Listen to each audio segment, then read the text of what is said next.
Our next presenter will be Antonio Vera. He is from the University of Puerto Rico in Rio Piedras. Woo! And he conducted his summer research program at Brown University. The title of his talk is Association of Poverty and Medicaid Expansion with COVID-19 Cases, Mortality, and Hospitalizations across the United States counties. Hello, everyone. My name is Antonio Vera. I am from the University of Puerto Rico, Rio Piedras campus. And this summer, I have been working with Dr. Wu at Brown University with the Leadership Alliance. And today I'm going to talk about the Association of Poverty and Medicaid Expansion with COVID-19 Cases and Mortality across the United States counties. So, like everyone knows, coronavirus disease 2019 or COVID-19 is a real ongoing pandemic caused by the severe acute respiratory syndrome coronavirus 2 or SARS-CoV-2. And as this pandemic have impacted globally, it seems socioeconomic factors such as household income and access to healthcare that are likely to affect it and are likely to determine the individual's susceptibility to COVID-19.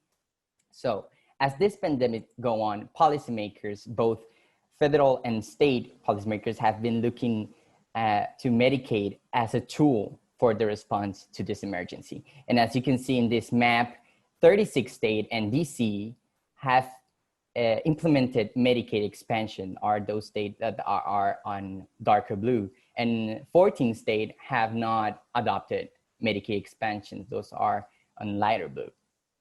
So what we did basically was to gather information from these sources and did using data, we did a cross-sectional analysis of median household income with coronavirus cases and mortality rate per 100,000 populations.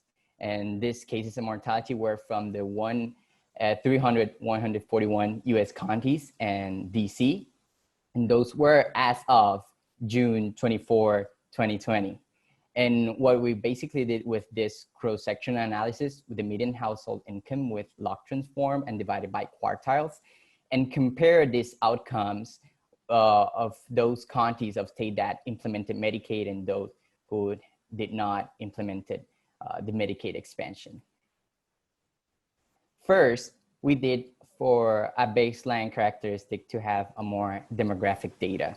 And as you can see here in this column, these are the variables such as population, median age, male percentage, unemployment rate, adults without high school diploma, or population without insurance. And as you can see here on these columns are the log transform median household income divided by quartiles.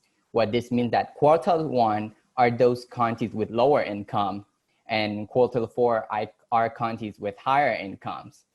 And what it's highlighted here on this table are these variables. As you can see, unemployment rate, adults without high school diploma or without insurance have higher mean on counties with lower income. And on the last column, we see the significant p-value, as you can see, of the overall between quartiles and the linear trend. So our results start here on this table. So what basically we see here are these counties of state that have Medicaid expansion versus counties without Medicaid expansion. And this are the outcomes for incident rate or cases rate. And we have here the overall and quartiles. As you can see, I have mentioned before, quartile 1 are counties with lower income and quartile 4 are counties with higher income. And as you can see here, and the p-value, the last column, are the p-value between those counties with Medicaid and non-Medicaid expansion. And as you can see here, counties without Medicaid expansion, it's higher compared those with lower counties with lower income and non-Medicaid expansion is really high compared to those counties with lower income that have Medicaid expansion, and we can see a significant difference. And also compare with the other counties with higher income, we see an also significant difference with these numbers. And on Medicaid expansion counties, the the higher incident rate was those counties with higher income, as you can see here, compared to those other counties with lower income. Next, on the next slide, we have something similar, but with COVID death rate. We see here something similar to the COVID incident rate. As you can see, non-Medicaid expansion counties have higher death rate compared to those counties with Medicaid expansion, even though that the p-value is very high. But counties with no Medicaid expansion, the lower counties, as you can see in quartile 1, are very significant, the difference, as you can see here with these numbers.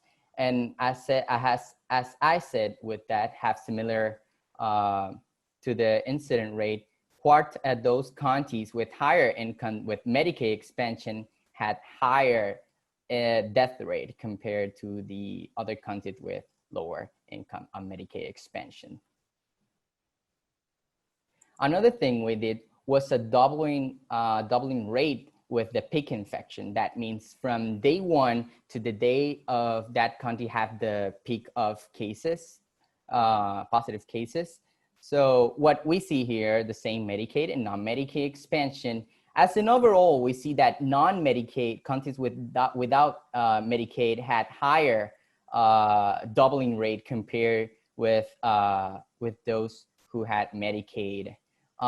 Even though that the non-Medicaid expansion had not that much difference between the quartiles. On Medicaid expansion, we see that counties with lower income had higher doubling rate compared to the other counties with Medicaid expansion. So basically, as a discussion, as an overall to the U.S. counties, we see that lower income there's an association with lower income and higher COVID-19 incidence and mortality rates, and especially those counties with lower income on state that did not implemented Medicaid expansion had higher incident and mortality rate compared to those who had Medicaid. So as a conclusion, there's a strong association with lower income on U.S. counties and higher incident and mortality rate associated with COVID-19. And we can conclude that this study will help improve public health interventions and health infrastructure during this pandemic, which will benefit current population and future generation, and also to those states that did not implement Medicaid, so they can take in consideration. I have this extra results.